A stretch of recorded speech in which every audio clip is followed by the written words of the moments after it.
Sarap. Nagsilakihan na kayo ng todo eh. Packwalk, basic. Walang kakagat kay kuya.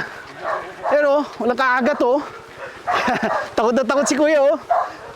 Meron ako nabasa sa comment section. Hinihingal daw ako. Uy. Uy.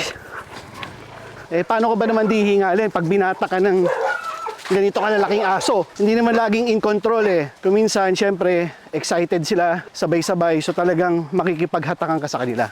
O, lalo na kanina, pagkalabas ng farm, syempre mga excited dyan. Kailangan mo i-assert yung pagiging alpha mo. But it will take longer kasi sobrang excited. 6 sila versus 1. So ganun kahirap yon. Hindi to parang mga Belgian Malinois natin na pag sinupalpala mo ng treats yan at binigyan mo ng command, susunod sila. Hindi ganun. Mga livestock guardian dogs to, may pagka-independent sila in nature. Gaya may sasakyan, di ba? So kailangan mo i-control na dapat pag dumaan, walang kakagat kay kuya.